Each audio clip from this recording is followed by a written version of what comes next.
السلام عليكم ورحمة الله وبركاته. اللهم صل وسلم وبارك على سيدنا محمد. يا مساء الفل على عيونكم. ازيكم حبايب قلبي؟ عاملين ايه؟ يا رب تكونوا بخير، يومكم كله خير وفرحة وبركة وسعادة. قبل ما نبتدي الفيديو ما تنسوناش باللايك، واللي ما اشتركش في القناة يا ريت يشرفني وينورني بالاشتراك وتعليق جميل منكم. ان شاء الله مع بعض النهارده هندمس الفول، تقدري تعمليه في البيت، يعمل لك كمية كويسة جدا. زي ما انتم شايفين النتيجة بتطلع معانا حلوة جدا. شايفين لونه وطعمه كمان بيطلع هايل.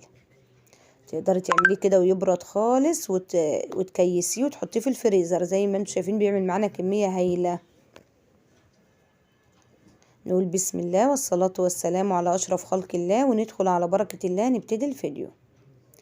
أول حاجة يكون معانا حوالي كيلو من الفول، أو ممكن نص كيلو تشتغل عليه زي ما تحبي. هو بيعمل عامة معانا كمية كويسة. ومعانا معلقة من الكركم، وكمان معلقة من البابريكا، وحوالي جزراية كده. حطينا المية، حطينا فيها جزراية، وحطينا معلقة البابريكا ومعلقة الكركم ومعلقة من الصلصة. هنسيب كل ده كده يغلي مع بعضه. طبعا الفول بتاعنا غسلينه ونقعينه حوالي 12 ساعة. هننزل برضو بالفول.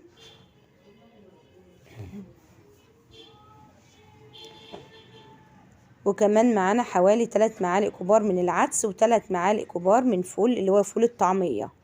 هنغسلهم برضو كويس وهننزل بيهم. وحطينا كمان معلقتين من الخل ونص عصير ليمونة.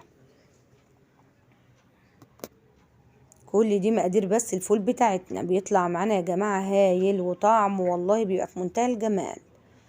ان شاء الله تجربوه بنفس الطريقة دي، ولا بقى دمسة ولا اي حاجة، هو في الحلة وهيطلع معانا حلو جدا. هنسيبه بقى يغلي معانا كده. اول ما هيغلي هيبتدي طبعا الريم يظهر على الوش، نبتدي نتخلص من اي حاجة تظهر على وش الفول.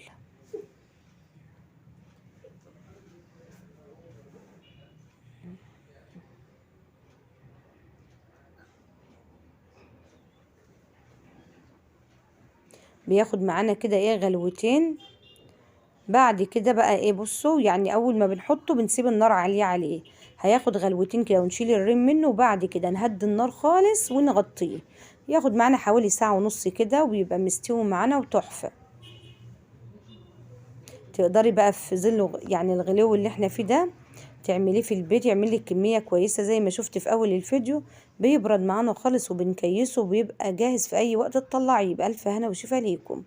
هنبتدي نغطيه بقى ونسيبه لحد ما هيستوي. في الوقت ده احنا حطينا هيكون معانا كده معلقتين من الدقيق. انا خدت شوية كده طبعا ضربتهم ايه في الخلاط، او ممكن بالهاند بلندر.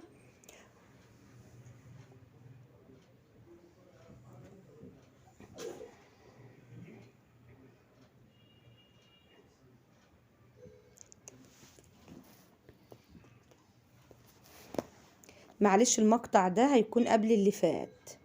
في الوقت ده يا جماعة لما هو كان استوى، رحت انا واخدة حبة كده ضربتهم في الخلاط.